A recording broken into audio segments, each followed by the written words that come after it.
This is Show versus Business, where pop culture meets pop money. We host the real Theo Harvey and Mr. Benja. So, Mr. Benja, what's going on this week? This week, we black. We were black before, but expressly. Juneteenth just passed. And you know what? The year before in 2023, people were wondering if the Juneteenth thing was going to last. In 2022, people were wondering is the Juneteenth thing going to last? And guess what? It's getting bigger and better every year. And so we're going to do a whole episode just recounting all the stuff that connected to it because there was a lot going on and not much going on anywhere else. So we're going to get into that this week. I don't even know where to start. We got Amandla Stenberg playing the violin and making a diss track. And of course, the biggest diss track you guys know of is K. Dot's Kendrick Lamar's The Pop Out Kid and Friends show. Blew the doors off the internet. Everybody was talking about it. Master of modern day marketing, touched on so many levels. Juneteenth concert, and it really made waves. Then we've also got information on information. We've also got a little bit on my man Jackie Robinson, and he got a little spicy on Reggie Jackson. I'm sorry, I keep saying that. Reggie Jackson got a little spicy on Fox Sports, and he was just recounting his old times, and you get to see what happens when you give an old black man the microphone and ask him to talk about what life was like. Man, it's going to be a good one. But yes, we're going in and we're going to start it off with Ken and Friends and that whole escapade. But first, Theo, I really want to know, man, how was your Juneteenth week? Man, it was good. It was good, man. I'm my own business, and I don't know if my employees think that we were going to let Juneteenth go by and not get the day off, but we let them have the day off anyway. It's weird to have a random Wednesday in June off, but we did it anyway. And so I don't think they complained. But yeah, man, so we took the day off. It was pretty relaxing. And yeah, man, it's funny. Not a lot of folks have that day off. It's weird. But then it's like the post office closed, some of the banks are closed. So it's just like such a weird kind of holiday now. And it's Yeah. also like 2 weeks before July 4th.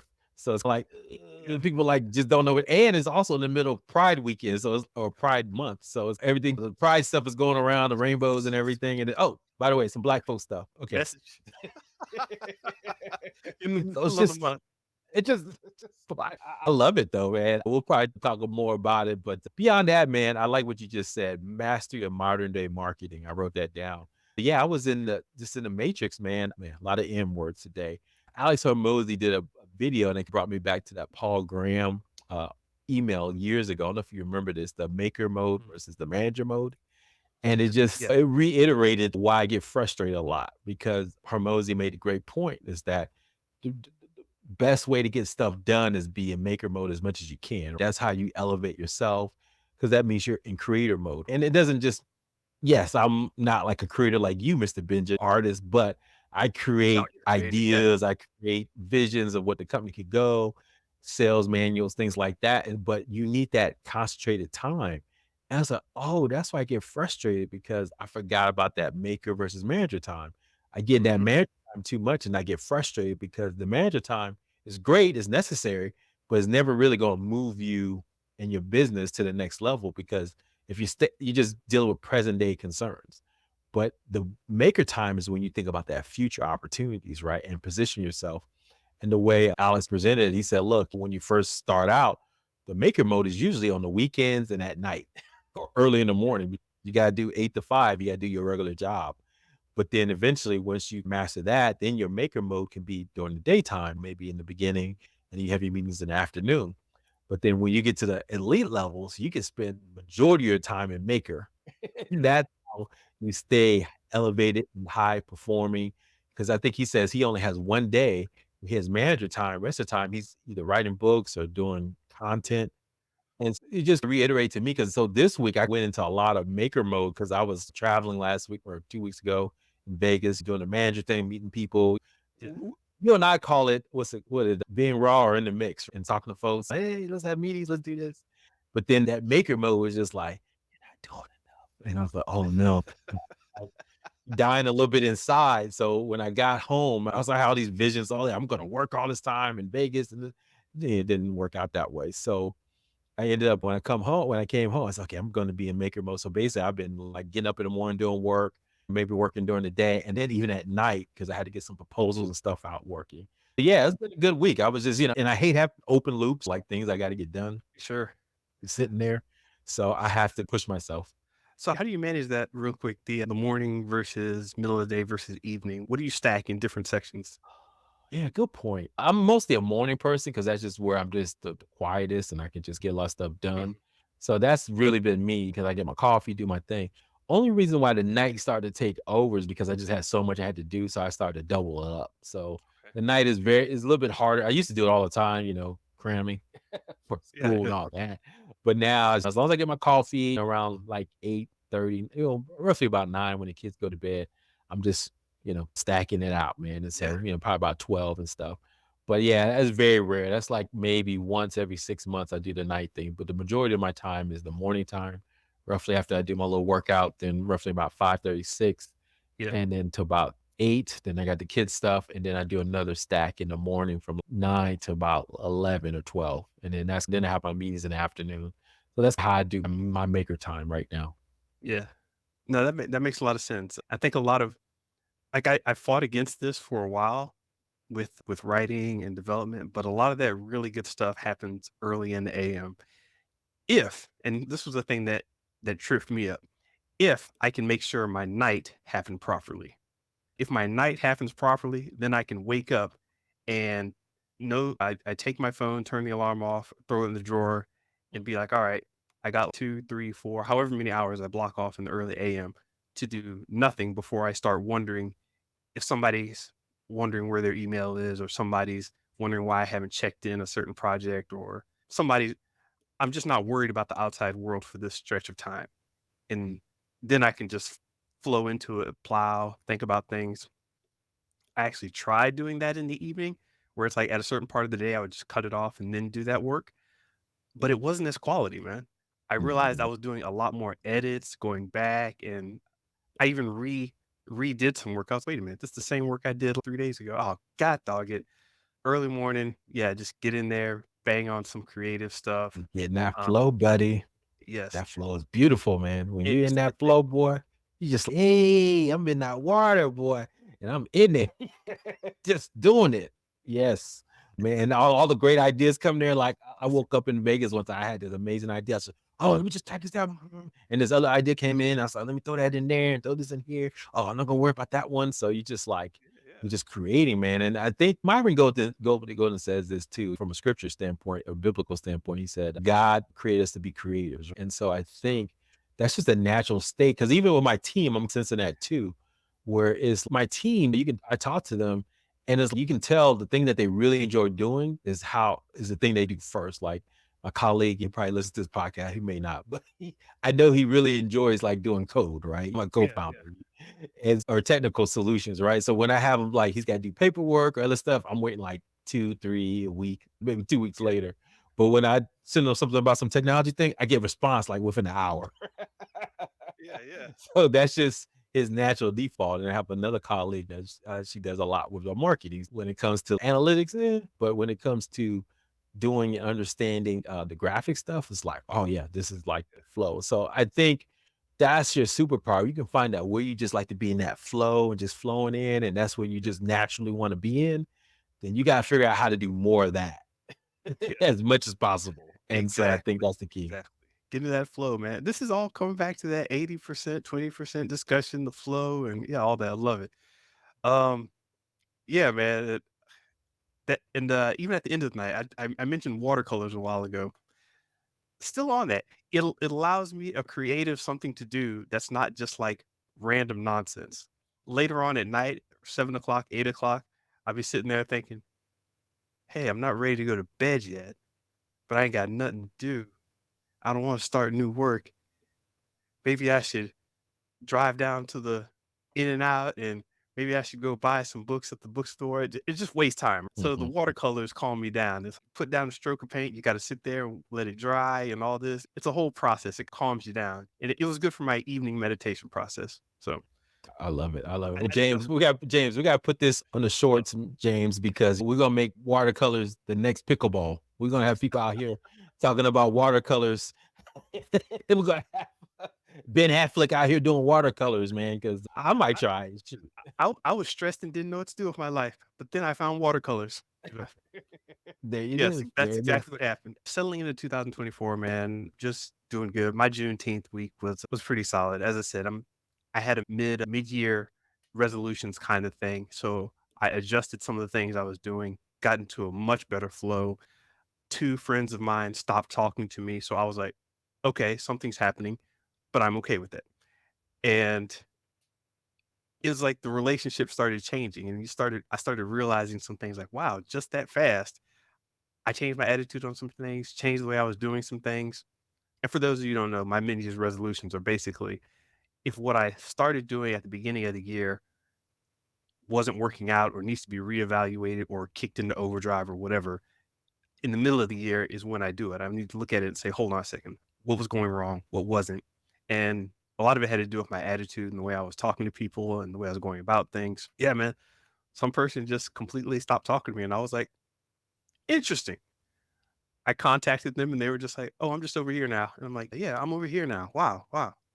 I didn't expect this to be an effect, but whatever. We're in good standings. It just we did need to have certain levels of communication." There it is. Yeah.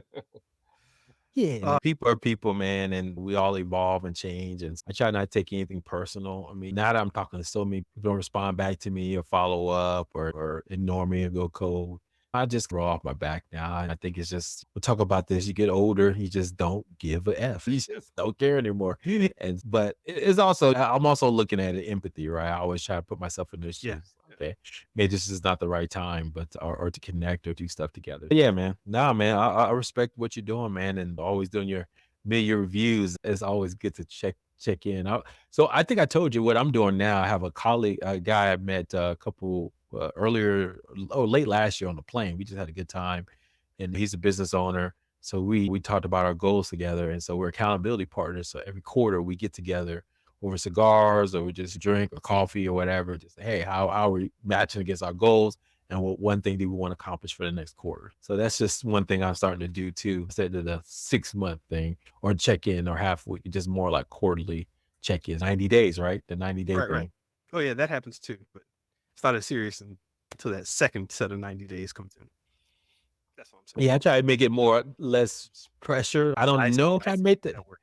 So that's why we just do the 90-day and has the cigars. Oh yeah, I'm looking forward to it. Oh, I don't know if I did that one thing. So why didn't I do it? So let's talk about it. So yeah. I get it. I get it.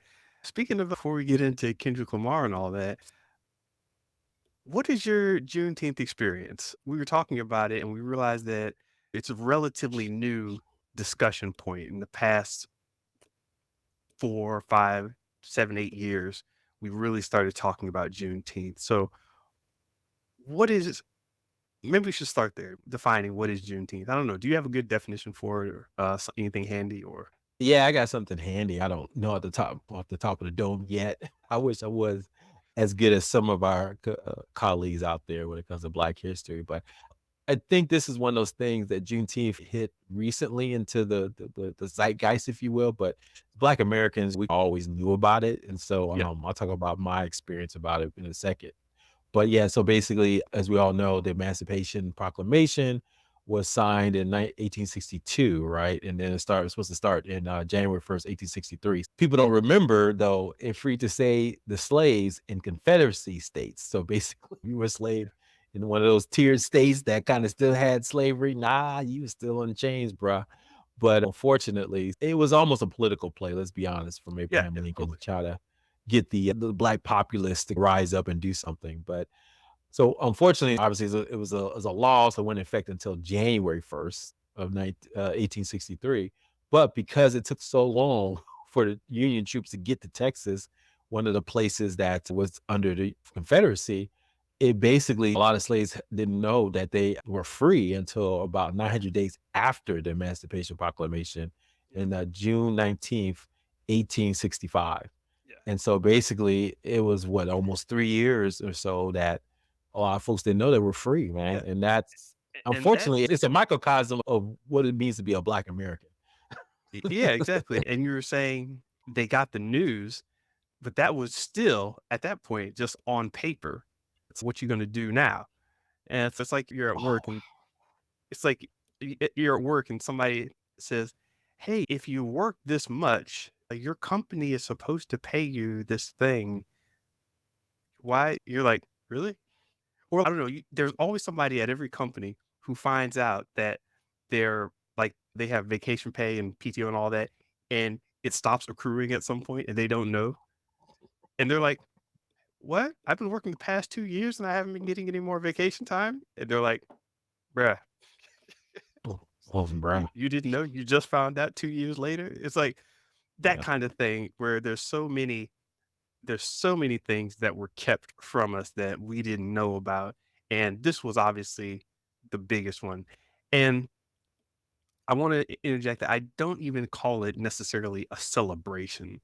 I don't call it an observance. And this is part of that weirdness that you were mentioning because it's not really, yay. It's more, Damn, once again. But you know what, man? That's amazing. The reason why I went like this earlier is because the Juneteenth holiday in itself is almost what's happening now to us. So basically, they gave us so the way I'm trying to frame this is so back then, right, in 1862, we heard about we are going to be free, but we weren't officially free for the 3 years later when the troops were there, could get enforce it, right? Likewise, there's a lot of laws that get passed. For instance, the Juneteenth, making it a national holiday. But yeah, let's be honest, reparations conversations are brought up. yep, That hasn't been done. There's no legislation on anything with the Civil Rights Act, making sure that we have our right to vote for 18 solidified and codified. That hasn't been moved forward. So it's like we get symbolisms or thoughts of, hey, you're free, yeah. but we never get the actual thing that is that until like years later. And And that's why I have issues with the word celebration. It's, hey, throw a barbecue. I'm like, hold on. We don't need another barbecue. It'd be nice, but we don't need that. What about this resolution that you were supposed to pass all these years? I found out that a bunch of people, a bunch of jurisdictions were abusing the three strikes law. It wasn't used in the way it should have been. So I'm like, really? And of course, it's been abused with black people. Basically, I won't get into that, but a lot of the ways these laws were put forth were abused out of black people's favor, and we didn't figure out about it until all these years later. So it's still happening, and people yeah, still learning about Juneteenth. And to your Abe Lincoln point, it really wasn't a, hey, let's go do right by these people. It was a political a war play almost, if you consider that the South was technically a separate country. It was a war play where it's like, hey, we're gonna mess up their money. They're not gonna have a war chest, and we've got extra troops who will fight for us to fight for their cause that will break the South's cause. We're not like bigging up on the North and the blue states in this particular case either. So, yeah, I'm not celebrating it, I'm not observing it, I'm just sitting back squinting and, yeah, we're on yeah. And so that's why it's always a weird holiday for me. So let's talk about a little bit about. I knew about it back in California. Texas and California have this weird kind of symbiotic relationship. And so a lot of times they do things in Texas. And a lot of us has family from Texas. In California, there's a lot of Juneteenth celebrations. Lamar Park, they have a big one out there every year. We didn't have it this year though. So we'll talk about that when we talk about Ken and Friends in a second. But you just go to barbecue and hang out and just, hey, it's Juneteenth. This is a black holiday. You either go to the beach usually. Galveston Beach was always crowded in Texas for Juneteenth. When I would go down to Texas a lot, there would be Juneteenth celebrations in summertime. So it's just always this thing that was there. It wasn't really till, like I said, until I got to California on my internships, where I would go hang out a lot for some Juneteenth celebrations. But yeah, our family didn't really do anything. It was just like it is what it is. So it was always this symbolic thing that we always did. But then after George Floyd, and I think, and that's the other sad part, is like of all the things that happened, yes, they were going to, and some things have changed in some areas with some of the policing laws. But let's be honest, there could have been a lot more done. The only thing that's probably lasting, unfortunately, out of that has been this Juneteenth thing. And I think it's because, let's be honest, other races can benefit as well, right? You get the day off, you go golfing. Is okay, cool. Black folks, yay, black folks. Thanks for letting me give. And so it's a weird holiday because like we're celebrating black folks again, which I think they think in the back of their mind, but I'm going golfing. Dude, Juneteenth. when you talk about other races and being able to participate as well, there was this post on Thread that I responded to. Guy said, "Man, I was working. Me and my friends we got this big project going on, and it's a big work project. And the company was doing this thing. I'm there. I'm remote working like I do, and I find out that nobody else is working. And I'm like, hey, I did all this work for nothing while everybody else took the day off. And I'm like, and I had to reply back, that is Juneteenth. You don't have Oh, I love it. he was pissed that he was working during Juneteenth, didn't have to, and you know what? I don't he didn't reply, didn't like my reply, and I'm just Yeah. want yeah, it's just That's the definition. That's the textbook definition of irony. like, There it is. I "Hey, love it. get that one, James." Yeah, get that one. That's clear. That's a good one. Yeah, man. What about you, Mr. Benja? So, number one, I want to ask your memories, but more importantly, do you think I'm surprised it's still going on this long? I'm on LinkedIn, people putting out their little Juneteenth memories. Is this a thing? Is this going to be indefinite? What do you think? Yes, I think it will. We haven't had I think you start to get maybe a little more pushback and a little more nonsense in the following years, because I think this year was a key moment where people really were like, yes, we're taking the day off. Yes, we're having concerts. Yes, we're having vigils. We're getting people together. Yes, we're spreading education around. It's a very concentrated day. And I think it hits differently than Black History Month. And as you said, it's right before July 4th. I was at Target and they were redecorating for the July 4th stuff, and I didn't see any Juneteenth stuff, and once again, I got that little squint and, all right. But it's just this it's just this consciousness that's taken over at least the Black American community because it's uniquely catered to us and our, situation. That's what Mhm. I'll say. So what happens next? I don't know, but I'm here for that ride, man. I'm here for that ride.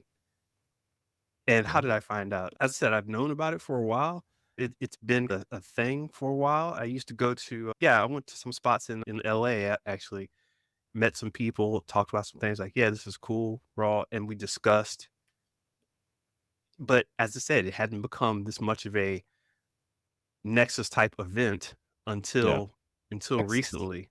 And maybe you know what? I think it started becoming that because people started being foolish about it.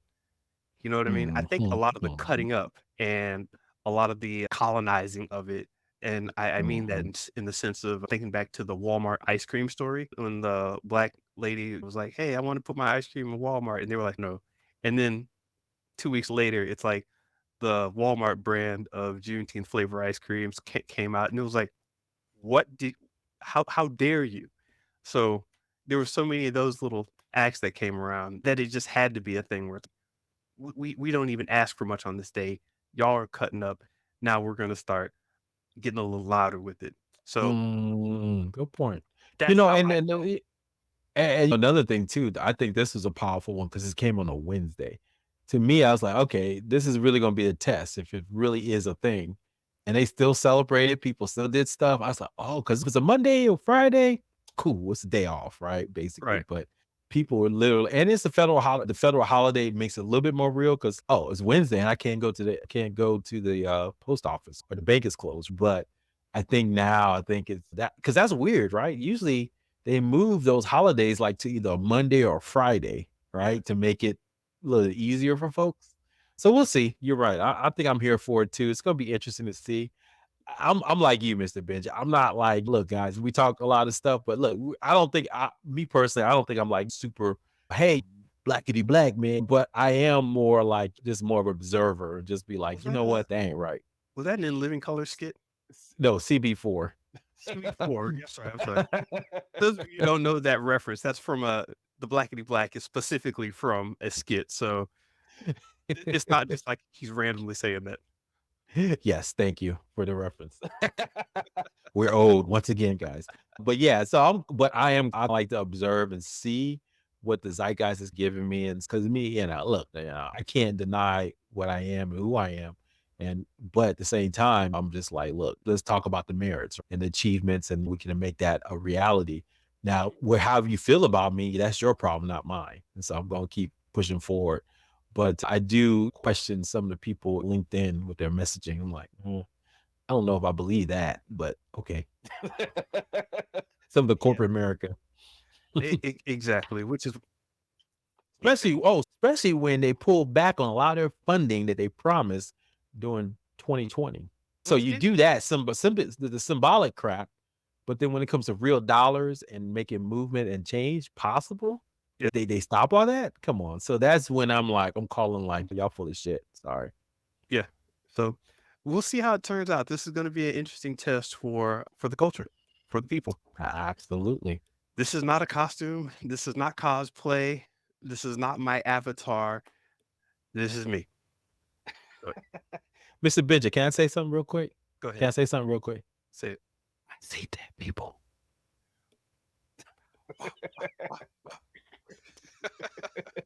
Let's get into it. The pop out with Kid and Friends. Oh my gosh. Man, Theo, I almost want to apologize because I didn't want to get into the beef too much on this show before the Kendrick and Drake beef because unwrapping that whole thing just seemed like it would take too much away from the show. But yeah, man, it wasn't even about the beef, but the beef was there. I would say McDonald's is not all about chicken nuggets, but guess what? We're going to give you a 20-piece chicken nuggets along with this. In fact, we'll give you 4 20-piece chicken McNuggets just in case you forgot the first 3 times. Or was it 4 times? But yes, 5 times. 5 times. get to a nugget, son. Yeah, yeah, Mr. Benja, I heard about it like everybody else from remotely, and then Amazon enough to put it out there, and then YouTube did it all. As someone in LA, did you hear rumblings of this is gonna be a big thing when of Kendrick Lamar and friends gonna just pop out, for Juneteenth celebration type of thing? Let's talk about the environment there. You're near LA, so what was Yes. that like? I mean, tell me a little bit about the environment that we can dive into the concert itself. All right, so I'm out here in LA County, Okay. not like LA proper as anybody would say. But LA's got a strange vibe. It's definitely its own culture, its own personality. The people are very real about LA culture and LA phenomenon. I'm hearing people rumbling, talking, and as I said, there are the surface level people who are like, "Oh, he said this about Drake. He said this." And then there's the people who understood, no, this is not just about Drake, man. This is about hip hop. This is about real rap versus corporate schlock. This is about staying true to your words and staying true to your art, being vulnerable as a people, as a culture, being together and connected. And this is not about selling out to whatever um, entity might have had something to say about, oh, you don't sell as much as me. It's I'm the culture. What are you talking about? So when you start looking at it from that angle, like the people around here in LA and people around here in LA County, SoCal, yeah, there's a strong vibe that we rock with this dude in one group, and then, oh, he's cool, but he's pop, and I don't know, I just like Drake, I just like what sounds good. And I started seeing that separation to where it's no, on this song, what he was really saying is this. And I started seeing more and more of those discussions pop up online, randomly in the grocery store, where you would notice people who just look, it's like people who look at a fight video online and see, man, these people are fighting. And then people who are like, no, you got to understand, this fight happened because whatever reason, and these two people knew each other and there was blah, blah, blah involved. So the people who know the story and the people who just want the salacious action. I started feeling that getting closer and closer to Juneteenth. And when they announced the concert, that's when I started seeing all the stuff where it's no, this is going to be big. There's going to be guest stars. There's going to be people there. It's going to be at the Kia Forum, which is a very kind of LA spot. It's just, it was real hip hop. And you could feel it building up. And I was actually surprised by it. I was like, oh, this is coming from more of the roots than most other productions of this type come from. So that's what I was feeling. I was excited for it, but did not know it would hit like this. Nah, man. Yeah, look, this may have made Juneteenth a thing, man, because that was the Yes. culture zeitgeist of the night, man. Yes, they had different concerts and different things going on. But yeah, when Kendrick Lamar announced it, and I think one of the things was I mentioned you before, they had the big cookout Lamar Park. If you don't know, that's a big area of LA where a lot of black folks are. Huge opportunity for black Angelinos. Is it Angelinos? I think that's how you pronounce it. Yeah. But they would get together for Juneteenth and go to the park and hang out. I guess they had canceled that this year because maybe some foolishness had started or something. It Or got do you too know? big. Okay. And without the proper control, trust me, people still went out, people still did their thing, people still congregated, celebrated, observed, all of that. But they didn't do it under an official banner and they Oh, didn't okay. bring out the crazy number of people because, and this is another key testament to the togetherness and the unity that was, hey, listen, it's a little out of control. We're just going to chill for a bit. And Mm. it's not like vendors were getting all, man, I need to make my money. I need to. They were like, cool, we get it. We get it. We want to keep the thing safe and orderly and fun and not be a problem with the police, not have a problem with permits or fire marshals or anything like that. We want this thing to stay solid. So even to that point, that kind of wraps into the whole Kendrick unity thing too. Yes. Yeah. So to your point, that night was basically about LA hip hop, man, and all the artists that came out there. Obviously, with J Rock, who else is on here? Obviously, Dr. Dre. Tommy the Um, Clown. yeah, the crunk grandfather. Would you call him the crunk grandfather now? I don't know.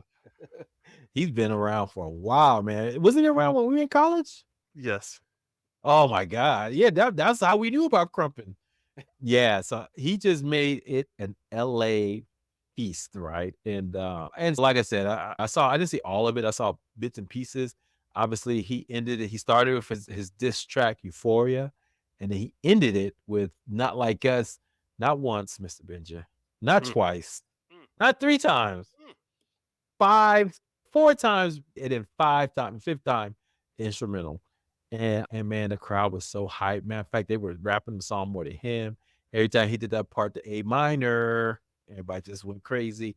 Yeah, I think Kendrick. So two levels, right? On my side, I think number one, he just made a great display of LA talent and hip hop culture. Now, I think there's some we'll talk about maybe in a second, but I think some other folks, disagree with that because there could have been other cultures maybe influencing that. But so I would say basically LA black hip hop, right? That was the unity that he was displaying there.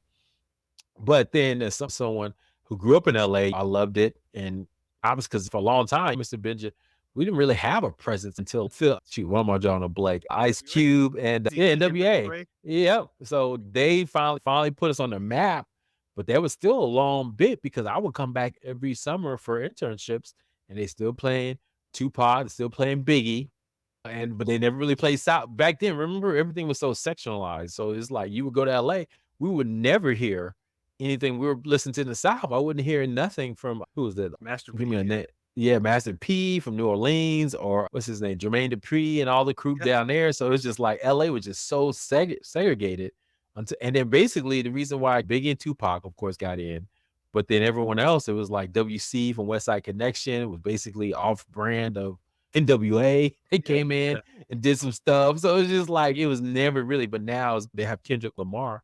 So to me, that just as a native, someone who grew up out there, is just like that. My heart does my heart right to see. Okay, fine.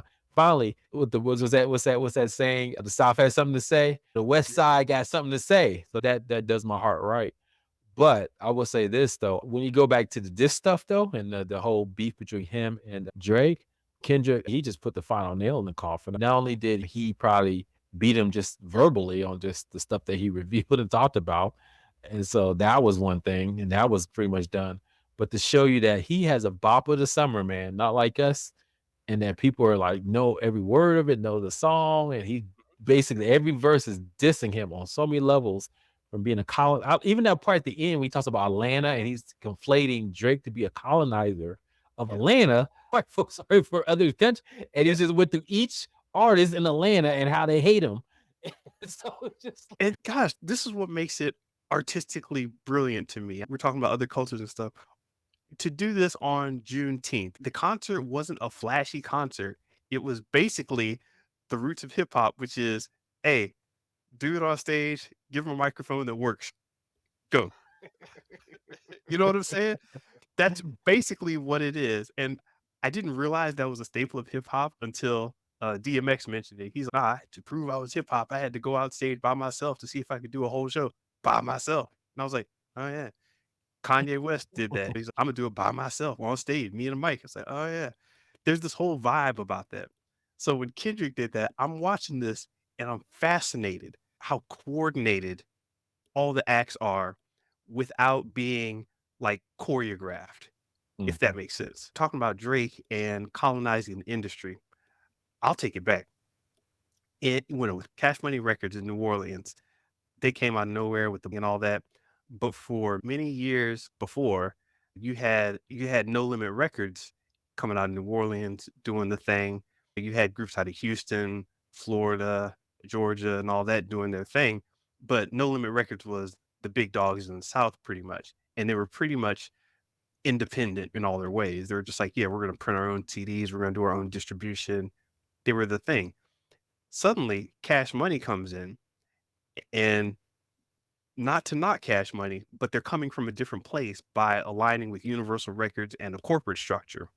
Mhm. So the Universal Music Group gets on, they put on Cash Money, and the second wave of Cash Money isn't as to the roots when they start bringing in Drake and Nicki Minaj and Lil Wayne takes over. Mhm. Not saying that it's bad music or not saying that it's not black music at all, but it's farther removed from those roots of hip hop. And this is Well, what's and great well, with to your point, I don't mean to interrupt you here, but to go your ahead. point, it really is so because not say it died, but it basically got lessened. That allowed bounce to emerge, right, as a dominant kind of thing Yeah. coming out of New Orleans. Is that correct? Mhm. So Yeah. basically, bounce and Big Frida and all that crew, right, became Yeah. like the dominant sound. Because to your point, maybe Cash Money became too commercialized or too corporate, if you will. Yeah. They were trying to really commodify that rap sound.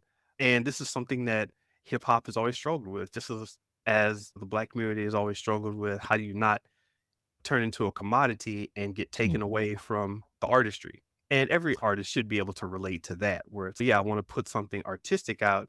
I don't just want you to take the coverings and the veneer and call that the thing. And stripping it down to its essence is what Kendrick did at this show. He's mm, just, look, I'm here with the essence of hip hop. You represent this commodification of hip hop. You're not from LA. You're not from Atlanta. You're not from New York. You're not from the Bronx. You're not from New Orleans. You're not from Miami even. Where you from? Canada, Toronto. You represent the say, East "Oh, Side. ho."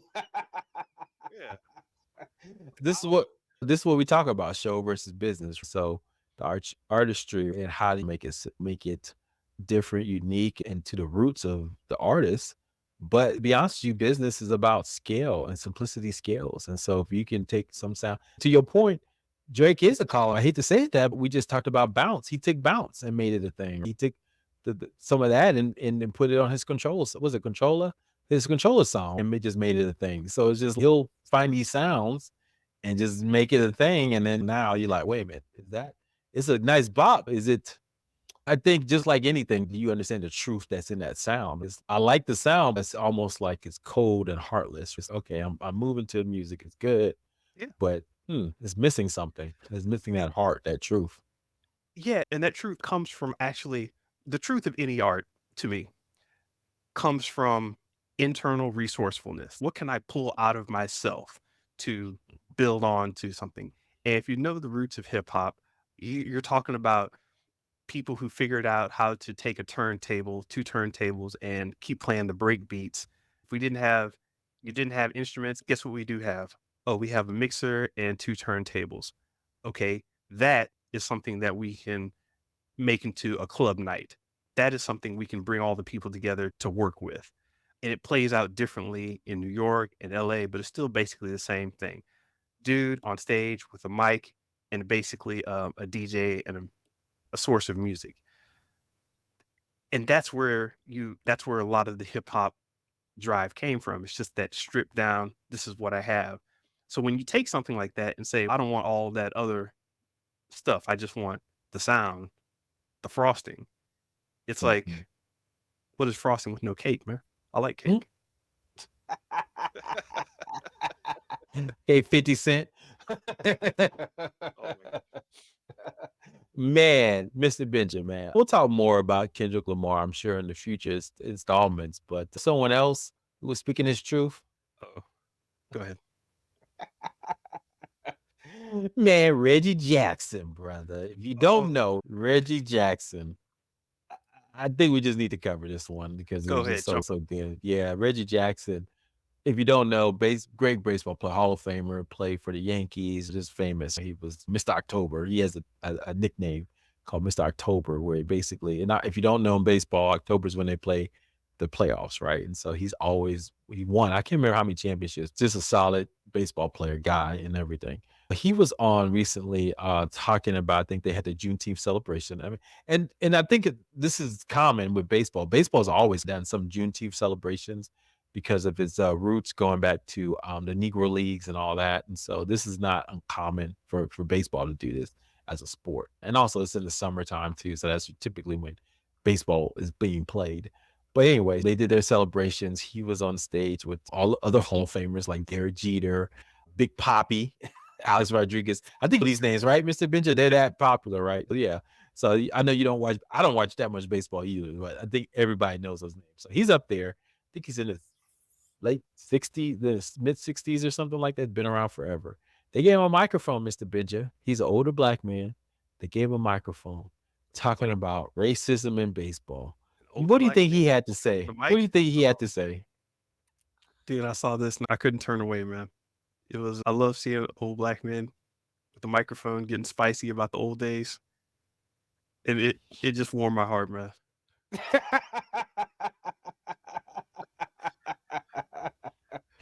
Do we want to talk about? I'll let you gave me the clip and Okay.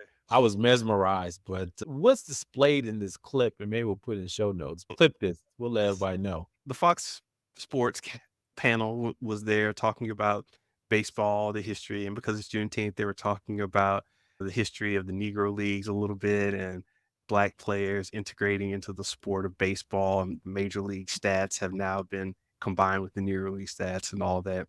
So now we've got this discussion going on, and Reggie Jackson's in the middle of it on the panel, and he's just doing the TV thing. But then they ask him a question. They're like, "What was it like back then? And did you feel good about being in the league?"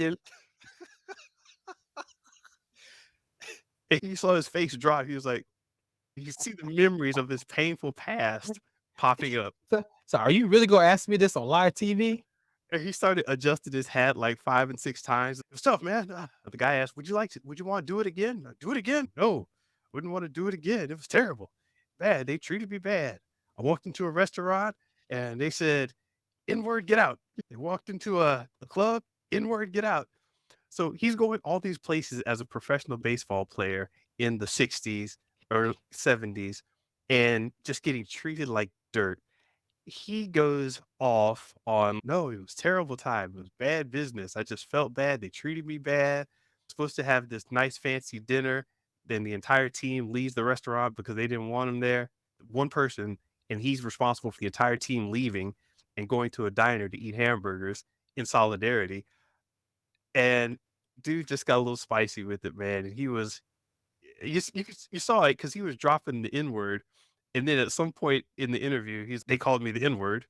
And you saw him like pull back a little bit into his on TV personality, but you saw that old black man come out for a second, just I don't give it justice, Mr. Bridget. He's 78 years old, so I want to get that correct. Yes, that's beyond giving Fs at that point. When you're 78, you yes. just don't give a. Have you ever talked to a 75-year-old black man? You talk to him about 2 minutes, they'll tell So you the truth. you did a very good thing, and you did good for the people. And what was it like? It's terrible. I wouldn't wish that on anybody. It's- And, oh, he and, oh, What The spicy talk business. Check this out. So he made his major league debut Uh-huh. in 1967 in Kansas City. And so, yeah, that was still what we're a year from removed from when Martin Luther King was going to be assassinated in 68. So the 60s, turbulent time. That's really in the heart of civil rights movement. So we're just trying to change things. And he wasn't, it wasn't as bad probably for him, maybe as like a Jackie Robinson who was in the late 50s, early 60s, but still it was pretty bad. Because you got to think, even though civil rights movement made a lot of movement and change, it still took a while to get things to get just like Juneteenth, right? Takes a while for legislation because the Civil Rights Act was passed 1965. So it probably took a lot of time for all that stuff to propagate to all these little baseball havens in America. So they still call him whatever. And he was just, I'm not there for it. Matter of fact, the part that got me was he's basically said, look, I'm a violent person. He said, someone call me out my name, I'm gonna beat their ass. I was like, yes, I'm there for that. He said he said if he would have had he said if you would have had the wrong incident, I forgot how he put it. Would have had the wrong incident, wrong person step up to me, I'd have been up in an oak tree somewhere. And Oh, damn. I missed that part. Oh my I was goodness, like yeah. oh man. You should saw Alex Rodriguez. If you don't know anything about A-Rod, man, he's a very political guy. He was like this. That blank He stare, wanted man. to be that Blake still. Oh my goodness, we're going here. Especially and Derek Jeter, just Mr. Straight down the line. All those guys, man. Poppy, if you know anything about Big Poppy, man, he is a little bit more free. But I was when I read Derek Jeter, boy, they just like this, man. We're going toe the corporate line. Yeah. But Reggie Jackson was not there for that. He came to tell the truth, the whole truth, and nothing but the truth. Yeah, man. So Shout out to his legacy, man. That was good stuff. And yeah, once again, popped up in my Juneteenth feed on Threads, and everybody was talking about it. So yeah, uh we're gonna talk about someone else telling the truth out there in these streets, Mr. Benja. Let's oh we keep got going. Let's keep yeah, going. man. Oh, this is a cute one. So I gotta break it up from the serious stuff a little bit. Okay. Uh Amandla Stenberg, who we talked about last week, she dropped a diss track, bless her heart. I don't wanna knock the girl. I don't wanna throw tomatoes. We're not doing that with her. But it was she dropped a diss track to all the haters of the Acolytes, the new show on Disney Plus, new Star Wars show. So she talks about her interview with Trevor Noah, where Oh, she said, oh. "I made this to make white people cry." She's talking about the old film, The Hate You Give. And she says she's going viral on Twitter again. She was dancing the Rosie Perez dance. If you didn't notice, she was dancing the Rosie Perez dance in her diss track in front of a mural of Radio Raheem from Do the Right Thing. It was like, okay, she's catching all these different angles and she's talking about how racism is a thing. And yeah, I don't know. If you remember the Rosie Perez dance, that was one I thing. do. But seeing it from the ground's eye angle in black and white with young Amanda and flashing words, Disclose, yeah. discourse, it was interesting. So I'm going to go ahead and say she's not a battle rapper as far as I know, but her diss track to basically all the haters went out there. And I'm wondering, was this a good move? It gets her name out there, but is it doing any good? I don't even know. I thought it was brilliant, Mr. Benja, to be honest with you. I thought it was brilliant. From a business standpoint, you're right. It does put more targets on her back, but there were targets on her back anyway. So it's not like she was known as like this person. It was going to transform people the way people see her. They hate her anyway. She walked on set. They hated her. So why not just dive into the hate? So basically, she just made even the haters hate her more, and the people who loved her love her more. Does that make sense? So now she's. I would be surprised if I think she had 2 million followers. She might go close to about 4 million. She will double that in the next couple of months because I think that really because you think about it, Mr. Bridget, you have to be polarizing, right? You can't just be look at the Kevin Hart strategy. He's just like everywhere. He's almost nothing, right? Sometimes I see commercials of him. He was doing some stupid shows, some TV shows, got interviewed. It's like you're everywhere, but you're like nothing. I don't know what you stand for. I don't know what you're about. And so it becomes watered down. But then you see her, she's polarizing, just like Trump, polarizing. So Yeah, you love her or hate her. If you're a hater, you're gonna watch more of it. Matter of fact, you go to the video, it's on TikTok, I think, or Instagram. Instagram. And you look, yeah, you look through the comments. My wife and I looked at it. There's a lot of hate. I said, yeah, but that's good. So I like the movie. And to be honest with you, she said some good points. She talked about what Her wording, her points, her facts, all that were true. But I still I am so in the camp that her stance is just I don't even know how to put it. And I don't know how to say it without knocking her, but I'm just like, say it. Let's couch this. He's only 25. Let's be honest. So it's wait, not wait. like Oh, we've had young revolutionaries. Don't give her age anything to coming across a little corny and all that. But what's the internet said? You're more in the internet than I am. What are they saying about it? Beyond the haters, of course. okay, you've got this group of two. You've got two corny groups of individuals. Two really goofy, really corny groups. It's the Put this on, James. We're talking about corny groups. Put this on, James. you've got two corny groups. One group is over here that says, "Hey, there should be a black Superman. I'm going to cosplay as Rock Lee from Naruto, but a black Rock Lee, and it's all going to be great. And you should go see this new Star Wars show. What's it about? Man, it's got black people in it." And then they get mad at you because you're not supporting something that's I don't even know if we want to call it. It's got a lot of black people in it, and they're diverse, and they sing songs in groups, and it's this camp. And then you've got this other camp that's, dude, all lives matter. And it's, oh my God, can we not have these two overly unbearable camps? And I'm not calling out Amandla Stenberg herself, but I'm just saying that the people I'm looking at in the comments are in this camp. And we've had this discussion before in the community about the whole kumbaya, let's all be friends and let's hug it out and let's not even try to get anything real going on. Let's just say, hey, look, Star Wars has black people in it. And that'd be the end of the discussion. I fall somewhere else. I don't know where exactly that is, but got two really goofy camps. And for the record, I mentioned Black Superman.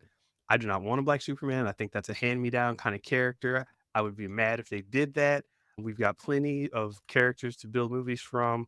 The Green Lantern. We've got Blue Marvel. That's who I was trying to think of. We've got all the Mhm. guys from Icon, the milestone characters. Let's start there. Let's not start with running around trying to appease this basically white run Kumbaya collective. Not saying that Amanda's doing that, but that's the crowd that she's riling up the most. And shout out to her Niobe comics, which I actually like. And I haven't seen Acolyte yet, so I can't speak on that. Yeah, it's getting some hate. So as someone who's watching with his kids. But look, we're gonna wrap up here. I get it on some of the folks that feel like there's an agenda that's being pushed to people as parents. I just saw this movie Inside Out 2, and I tried to see if there was like an end credit scene on Google. The first thing that came up, they said Inside Out, is it LGBTQ? I was like, where does this come from? You know how it pre-fills before you. And you know what? In the back of my mind, it's like, yeah, I would have probably because you just don't know what the movie or TV show is gonna push you. And we talked about what The Boys and Eric Kripke is. There's some agendas that these creators and people have that they're pushing. And as a parent, you're like, I'm not against it, but I'm like, look, prepare me so I can know. And that's one of the reasons why I was hesitant to maybe show them Acolyte till I got a sense of it first. But at the same time, I get what Manla is doing because she's trying to say, "Hey, look, I'm gonna be in this camp. You can hate me." Because they've been hating, let's be honest, they've been hating her for a long time. So it's not like she's new to this. So it's like for her to do something like this, I thought was brilliant. I thought it made her stand out. It really defined her now. Yes, now she's gonna be defined as that person. But guess what, man? The pendulum swings. Right now it's anti-woke. It will swing back, then it'll swing back. So as long as she just stays consistent, she'll be fine. Speaking of consistency, I actually want to break this one and go past our usual hour limit. Do you want to do What? that? Are you I'm okay? ready. James, you got to do it right, brother. Do All your right. work. Yes. All right. So we'll have to do this one manually and post it manually, but that's fine. We'll do it the way it should be done. Yeah, man, I am with you there. I think she's got a lot to say. She's definitely a strong spirit, quite talented. I'm behind her. I just thought this was a little funny because now, once again, I'm talking about her doing the Rosie Perez dance in front of the Radio Raheem mural instead of the acolyte. Is that what I want? Is that what I need? In general, I am not someone who puts the message first. I'm someone who, and even when you do put the message first, I'm like, you come out, you check out a story, and then you leave the theater like, wow, I was touched. Schindler's List did that. I walked out like, wow, I was touched. This is the whole education versus entertainment thing. People try to make edutainment. And I used to talk to people so often. And this is why I missed out on a lot of consulting jobs because they're like, hey, you want to make a math game for kids? And no, you don't. You don't want to make a math game for kids. No one's going to buy that. What kind of game do you want to make? And we'll add some math to it. Oh, no, we want to make a math game. Is math universal? Yes, but if math is universal, then you can make any kind of game and apply math to it. Who are we talking about? Who are the people? Who are the characters? What are they going through? What audience are you speaking to? Are these going to be kids? Are these teenagers? Are you trying to get them interested in calculus, trigonometry? Where can we start from? Who are the characters? What's this about? Math. It's like nobody wants to go play a math game.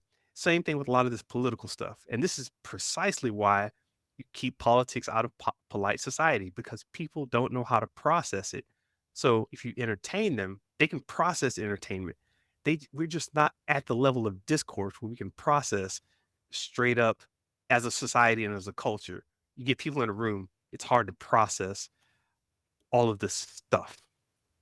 So 2 points. This is show versus business, right? Let's go. Number one, the analogy you gave with Schindler's List, she's not in the acolyte doing a Rosie Perez dance and in the actual entertainment. She's Yeah, outside of the entertainment. So it's like, yes, it's maybe as it's filming, but she's already did a role. She's in a role. If you haven't seen it, she's capable, right? She's doing a great job. She's playing two roles actually and is doing well. She fits the storyline. And there's nothing overt, in my opinion. Now, some people may disagree. That's overt, to push any agenda.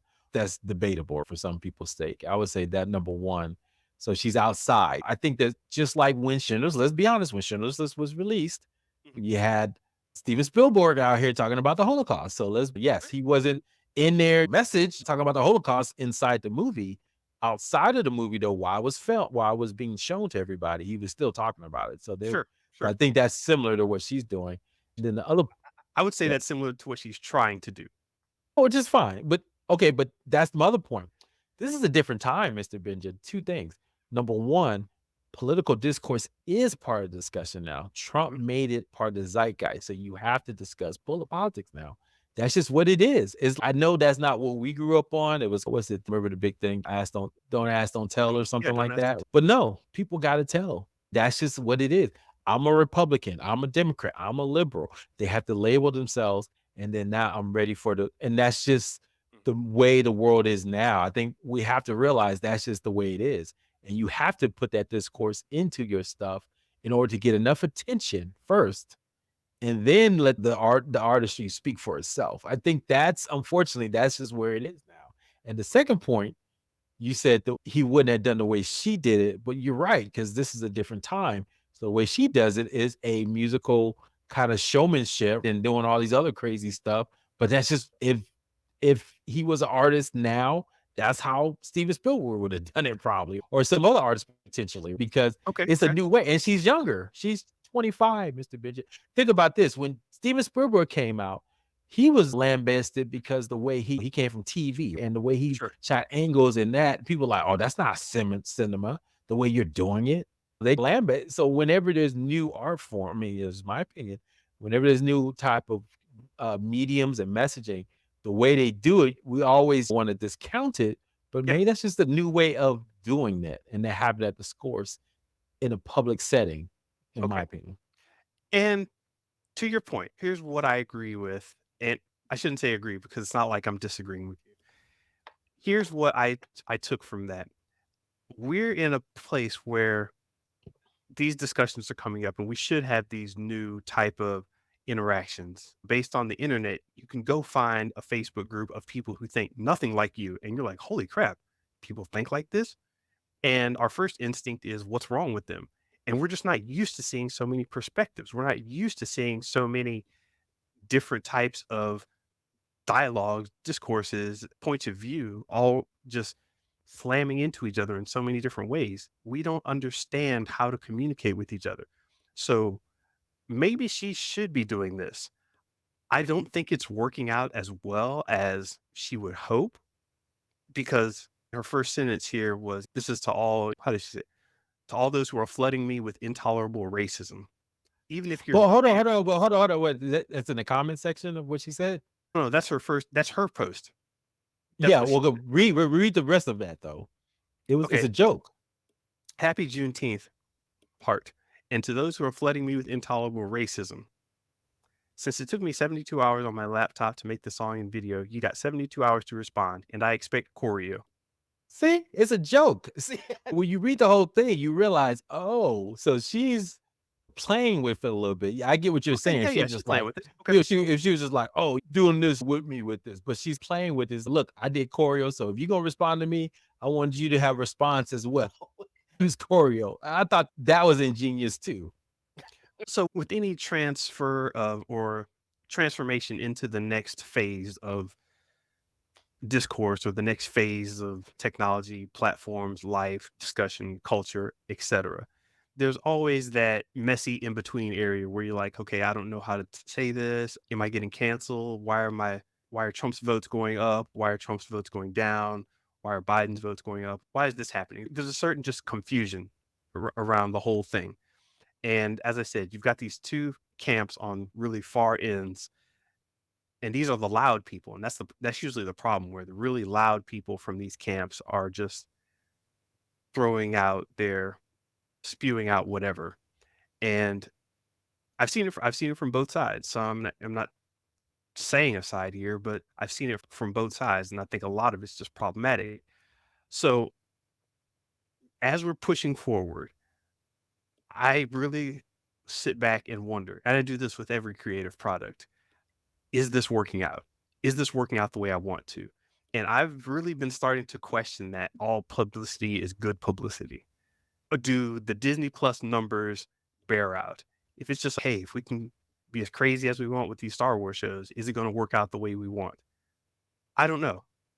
I am not on the edge of my seat watching The Acolyte right now. I've decided to let it sit and I'll binge it later because the discourse actually bothers me. No, come on, man. Just stop all that. Because you don't watch it anyway. You won't go watch it. I Wait a minute. You didn't I watch am gonna you I didn't am watch gonna watch it Ashoka in the real life. You didn't watch Ashoka in real time. You didn't because watch of this. Man, Because no. Are you serious? a lot of it was because of this. I won't say 100% no, because it's not always all one thing, but I did not sit down and say, "You know what?" Put it this way, if I really was into it and was like, "I'm gonna jump into it and watch it along with everybody else," I would. But then I pulled back on a lot of this because it wasn't as fun, because there was so much back and forth in YouTube comments. I'm like, "You know what? Part of me just wants to sit back, watch this at my pace, not wait a week, and during I don't that know. week, I call throw some cap on that because Fallout came out and you finally like, hey, let's talk about Fallout. 3 months I'm later. fine. Hey. I So didn't get in the I didn't get in the comments of Fallout, and it was all just, but that's you what I'm know, saying. That's the behavior you just have demonstrated when it comes to any type of show. It's not just because of the discourse. So that's all I'm saying as I've observed on the outside. hold on, I need to And make sure I understand your point. Go ahead. Help so me I'm understand. saying your normal mode of behavior is to wait till it all comes out anyway. So it wasn't so much about the discourse in general when it comes to this show or any show. That's just my argument to you, right? Because Fallout came out months ago and you want to talk about it, but that's just you want to wait for everything to come out. Yes, Is that generally, fair? yes, that is fair. That is totally fair. I do prefer binging, but if I'm ever gonna sit down and watch it with a bunch of people, I want that to be an enjoyable experience. How will you know until you watch it? You act like you go, I Because love the it. This is because the spicy. We're discourse doing spicy talk, guys. After Because dark. This is show versus business after dark, guys. This is what we do. We go I'm after. saying this because the discourse is going ahead of the story. Now I can't turn it on without seeing, you know, the crap that's involved. Yeah, it's That's a good harder thing. for me to Well, separate the story and the art and what I'm watching with all of the YouTube comments and everything. I'm going through threads and I'm seeing people like, dude, I hate Acolyte because of this. Dude, I love Acolyte because of this. Neither of which are reasons why I would hope to get into a story. And I'm like, okay, he loves it for this goofy reason. This but guy that's a hates good thing. it That for this means you need corny to reason. that's a good thing. That means you need to go watch it for yourself in real time to determine what your opinions are. Why Because in you real letting time? no, you're right. It doesn't have to be in real time. So the argument was you're staying away from this because the discourse is too spicy right now. And that's why you're staying away from the show. Is that correct? It's an annoying discourse. Okay, but I was just saying, so that behavior is okay. Sure that can be a behavior for acolyte, but I'm just saying your history has shown that you still delay watching any show, regardless if there's spicy commentary or not. So what I'll take this back to WandaVision even, we watched which WandaVision in real time. We did. yeah, we did. And no, it was fun to watch in real time, and I had that I And we enjoyed watched it, but Loki in real time. Yeah, we watched then I'm Loki in like, real time. I can't sit there and watch it and be like, "Wow, it was interesting how they did this," when Butt Munch 47 from Tennessee gets in the comments and he's, "Yeah, man, but you have it," and I'm like, "Oh god." And then Okay, all so of a then the sudden other argument I'm saying is that's just going to be part of the nature now, right? Of every type of content. that's what it is And I now. did that's what I'm arguing. So Mhm. yes, you can say you want to pull back from that because of these spicy comments and trying to influence opinions against or for shows. But at the same time, I think that's just what it is now. And so it's It is, man. I hear you there. It is. That is the way it is now. I don't know what I'm gonna do with this or myself. because there's nothing that's coming out that people now there's a few things that people, universally love, but usually it's stuff that is pretty new, Fallout or Deadpool, which is gonna be our first R-rated MCU, and it came with a lot of love coming in. But that's few. I'll be honest, you can count on one hand the number of things that are gonna be almost universally accepted now, and it's Yeah. getting less and less every year. Yeah, and I'm not worried about it being accepted so much as, Well, I don't the commentary is not as gonna be as spicy because right. when I say accepted, that means most people just the people, the Okay, haters okay. don't really have reason to be hateful. But I'll be honest with you, I think everything's gonna be like that now. I guarantee the first $1 billion movie is gonna be this movie I just saw, Inside Out 2. Pixar movie, continuation of Inside Out was a fabulous movie. Probably gonna be Mhm. the first $1 billion movie, the only $1 billion movie of 2020. I take that back. Maybe Deadpool will make it, but 2024. I guarantee I watched the movie. It was okay, but Okay. there's some scenes in there that if you're a parent, you're like, "Mm, mm." Now I gotta go see it. I love it. They're gonna do some. You're like, they're all hockey players, and one girl looks like a lesbian. It's like they don't never do anything, but they Yeah. got that look. They got the little hair. The coach is riding Sure. a Subaru. I love it. I got now I wanna see it. I actually wanna see it. And then they have one scene, it was like random. They had this, I caught it like out of blue. I was like, was that there? They had this blind person just walking in the street with a stick. I was like, what? It was like blinking, you're missing. So it's like Yeah. a lot of inclusivity in it, which is fine. You're like, the coach is black and she coaches hockey? I don't know about that. So it's like, Yeah. I'll tell you, man. So I'm just saying, I think everything's gonna have a little of that spicy because now Yeah. because think about it, We've people are opened making that their door and it's not livelihoods. getting closed. Yeah, people are making a livelihood doing what we're doing, right? Podcasting, reacting, telling their opinion, and then they have a brand now. This is what the boy. If you haven't watched The Boys, they have a character in there called Firecracker, right? Cricky is opposite the showrunner of The Boys. Is obviously basically satiring what's happening in real life. She's an influencer, so obviously she's gonna comment and put a spin on everything Yeah. to her point of view. So I think, matter of fact, I think I told you I can't remember her name. I think it was what's her name? I think I showed you that she's like a little light skinned conservative commentator. She looks like Amandla, actually. Okay. She's going in. And so she looks just like her. She's commenting on how terrible the acolyte is. I'm like, Yeah. what is this? She could probably dress cosplay as her and talk shit about the show. That's amazing to me.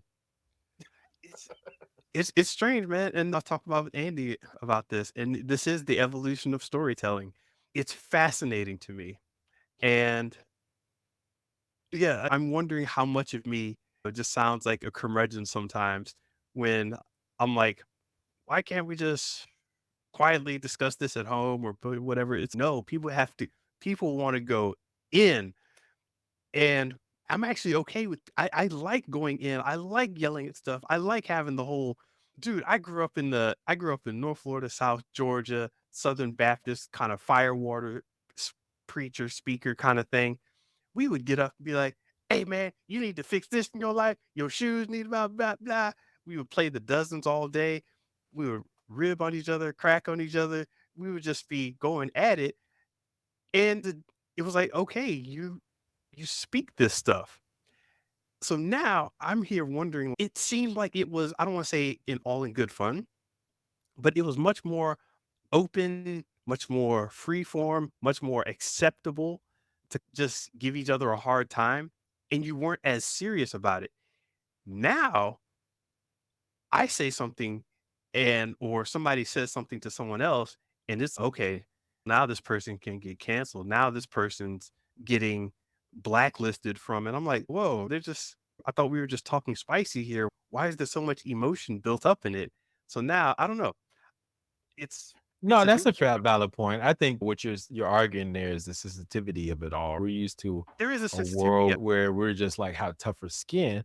Maybe that wasn't the best world. I'm just saying, and let's just because we grew up in it doesn't mean it was the best, right? We just just because you're used to it doesn't mean it was the best. Let me just give Yeah, my yeah. argument. Go So no, I'm just because we grew up, yeah, just because we grew up in it no. doesn't mean the best. So I'm playing the advocate and saying, well, maybe we had a lot of microaggressions with us and a lot of other hidden stuff where we were hiding Mhm, stuff through drinking or other things because we were hurt. But we were trying to hide it because it's like, oh, it's just all in joke. I look and remember some kids like rapping a song about or doing jokes about black folks. And then I was, oh, it's fine, it's fine. A bunch of white kids. I was the only black kid there making jokes. I'm trying to play it off and everything. And then one of the white girls, she was sad for me. And she's like, don't do that, guys. Don't do that. I said, no, that's fine. And then later that night, I was like, oh, I should have said something. sure. But at the time, I didn't know what to say. I was in junior high. You don't know how to, our parents didn't teach us speaking for yourself, microaggressions, white privilege. We didn't have these words. So it's just, oh, That's true. Yeah. it was all black and they talk bad, making jokes about black folks. I'm the only black person there. I'm just saying maybe that wasn't the best way. And not saying that what their way is the best either, but at least they're trying to move in a direction where they recognize their feelings and hurt. And so hopefully that can transcend into something that's more acceptable. But like I said, I'm just playing devil's advocate. I No, agree with what you're saying. that's a very good point. And it's hard to tell where you are when you're in the midst of it. Yeah.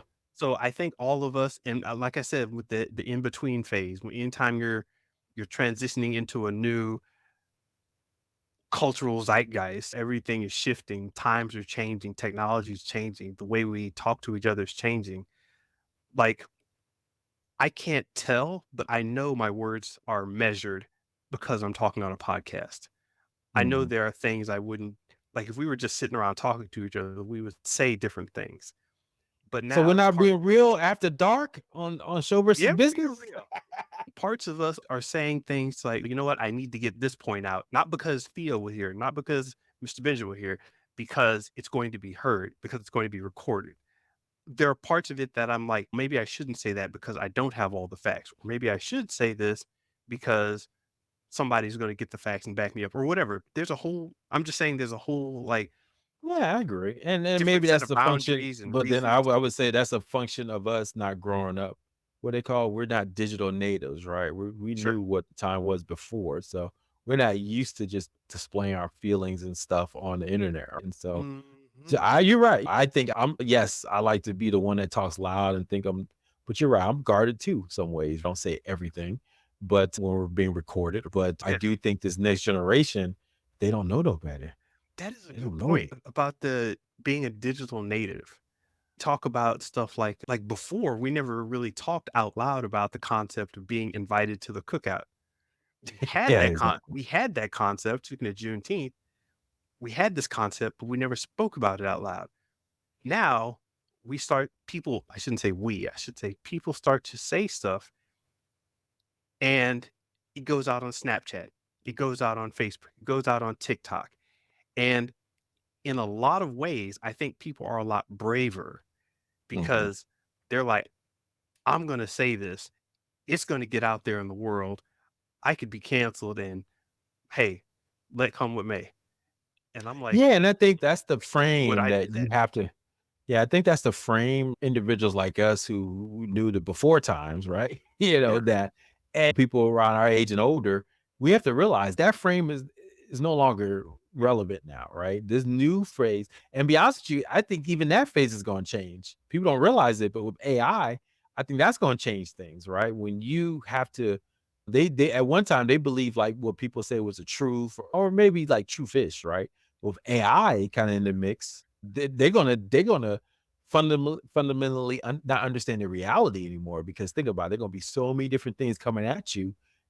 They may have to this next generation that's in the AI world.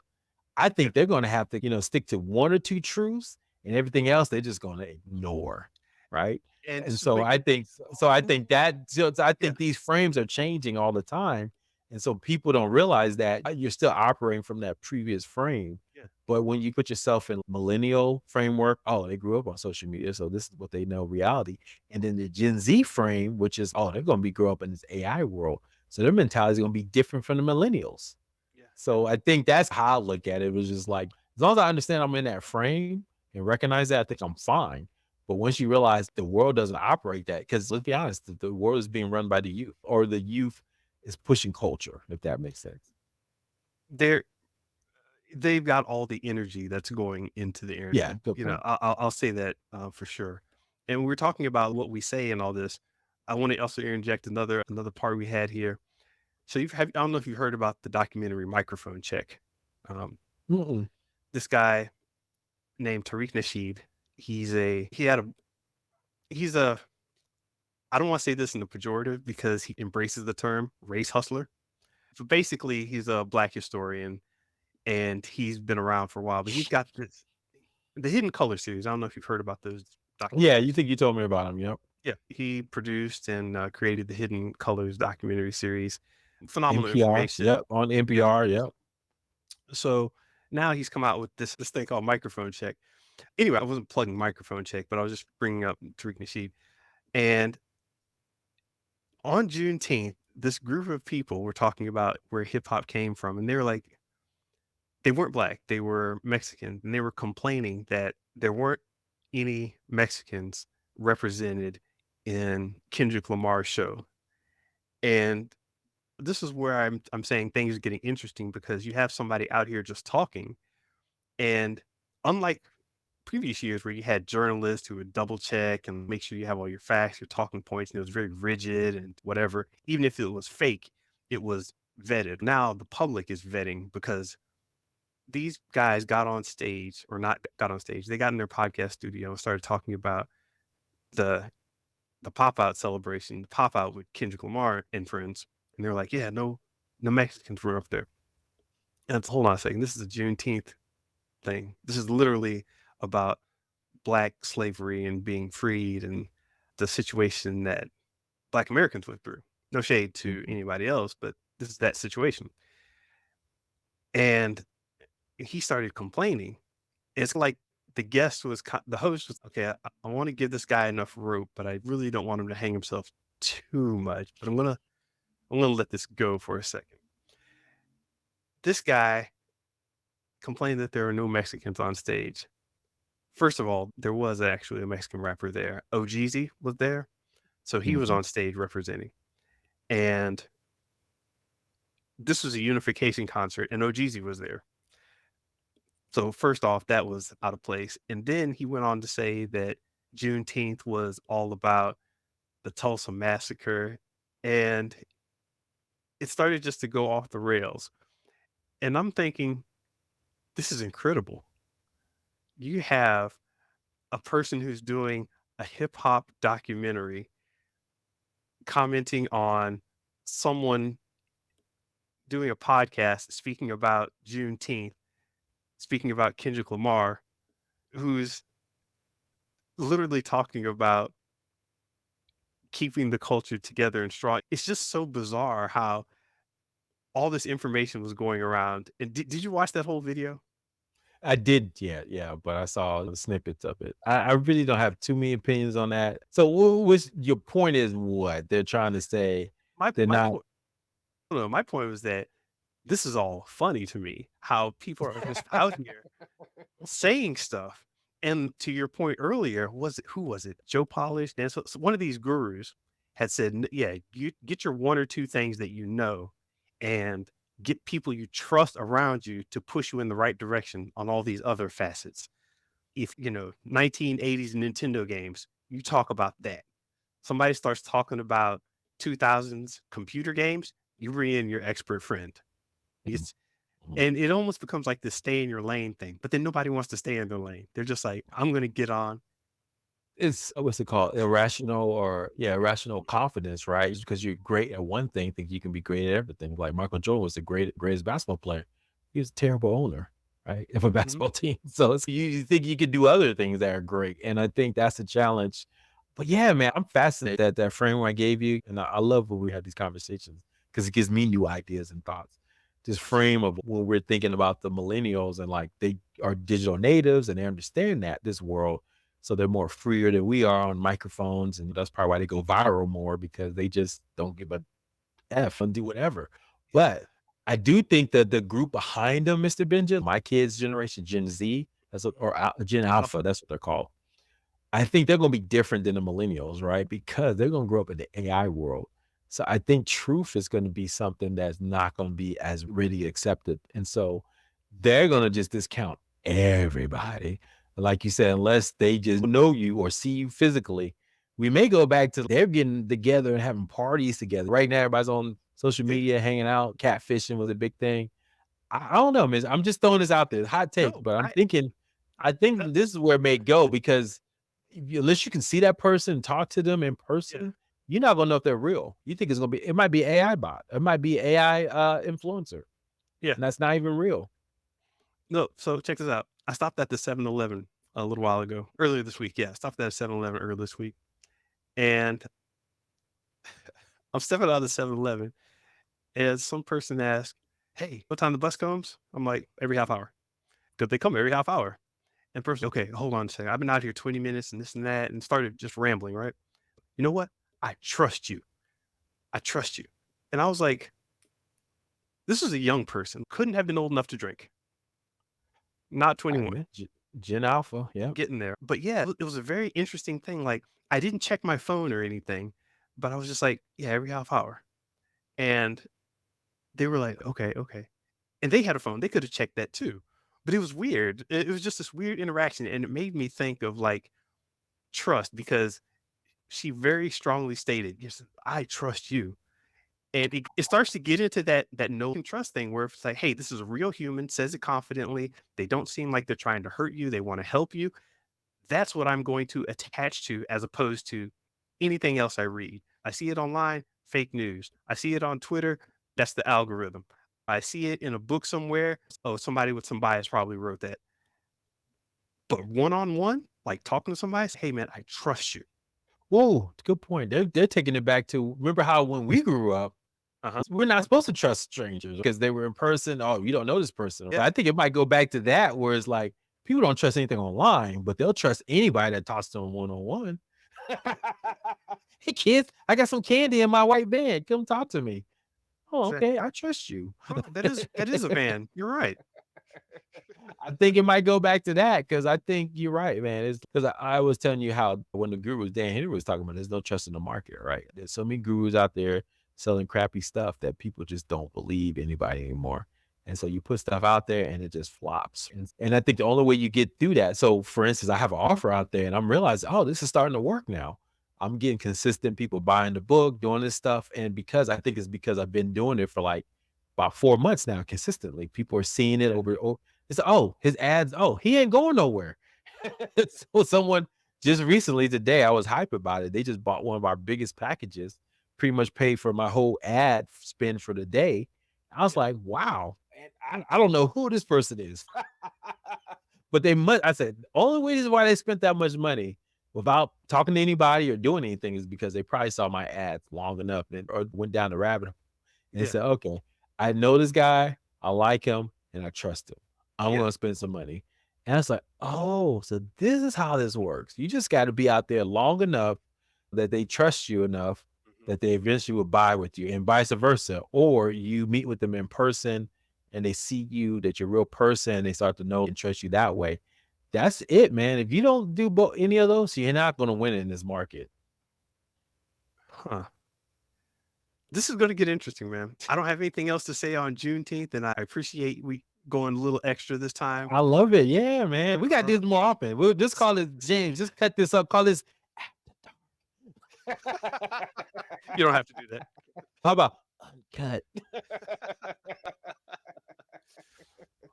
Full Nah, version, this is good. The adult version. Anyway, the no, we don't director's want to do cut. that. Director's cut. I like that better. Oh, Mr. Benjamin, man, this is good, man. I really enjoyed it, guys. That's the unvarnished truth. So we're gonna cut it now. But everyone, look, if you like this podcast, please subscribe and comment at Show versus Business on X, YouTube, and Instagram. Listen to us on Spotify, iTunes, or wherever you listen to podcasts.